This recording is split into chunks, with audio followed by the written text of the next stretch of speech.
I'm in 10th grade. What if I told you you have cancer? Now, most people imagine that they cry, call their family, maybe try to process what comes next. But I don't know about you, I have like 47 different questions. Like, how often do I have to come to the hospital? Are there any Pinterest remedies to solve this? Or how does hospital food taste like? But most importantly, and consistently, I would ask, wait, can you explain that again? Not because I wouldn't care, not because I wouldn't be scared, but because I wouldn't understand. And that confusion, that's the problem. We like to believe modern medicine has mastered all healing. We have advanced technology, breakthrough treatments, and decades of research. But there's still one thing we still haven't mastered. Because for millions of patients, the scariest part of a disease isn't the diagnosis. It's not understanding what's happening to their own body. Imagine sitting in a doctor's office. You hear words like malignant, metastasis, biopsy, prognosis.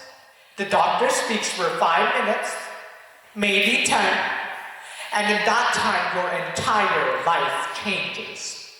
But here's the reality. Patients forget up to 80% of medical information they're told during appointments. And much of what they remember is incorrect.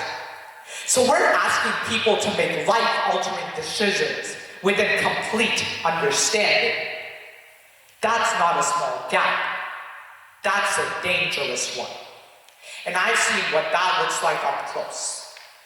Because my grandfather was diagnosed with cancer. I remember sitting with my family in the hospital as the doctor explained what was happening. I could hear the words, I could see the seriousness, but in that moment, it didn't fully process the way it should have.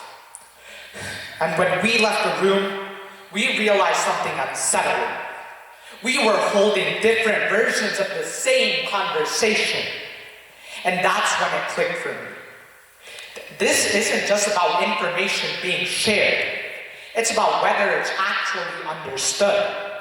And this is where something called health literacy comes in. It's the ability to understand medical information and make decisions with it. And a significant portion of patients struggle with it, especially in high-stress environments. But this isn't about intelligence. It's about accessibility. Even highly educated people can feel completely lost when fear enters the room. And part of the issue is language. Doctors often use technical terms, acronyms, and clinical shorthand. Language that works in charts, but not always in human conversations. So the problem isn't just what is being said, it's how it's being said. Because when language becomes a barrier, care becomes harder to understand. And here's the harder truth. Even when patients don't understand, they often don't say anything.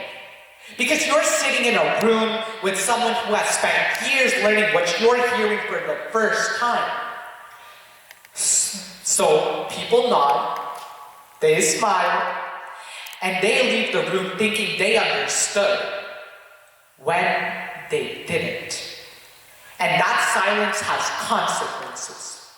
Poor communication in healthcare is linked to worse outcomes, including complications and medical readmissions.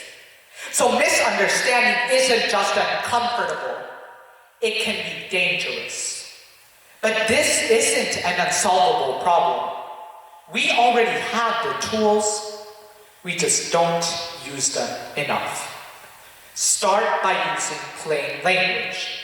Say cancer, not malignant neoplasm.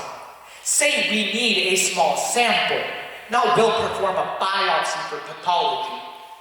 Because clarity isn't simplification. Clarity is care. Then we check for understanding. Not by asking, do you have any questions? Because most people will say no. But by asking, can you explain that to me in your own words? This simple method, called TEACH-MAP, dramatically improves understanding. And we slow down.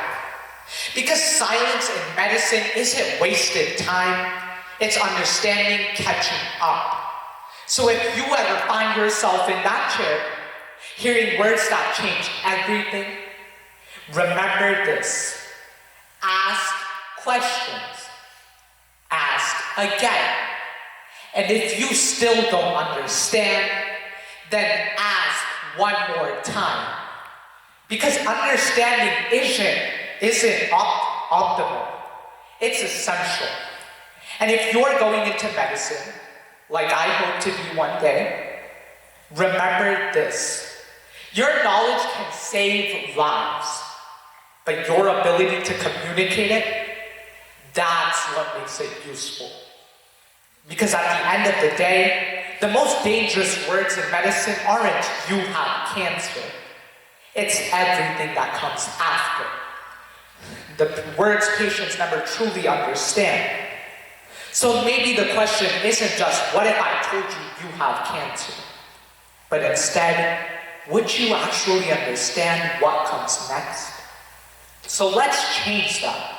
Let's build a system where no one leaves a room confused about their own health, where understanding is just as important as diagnosis.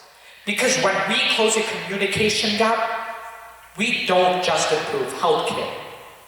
We restore something even more important: trust. Thank you.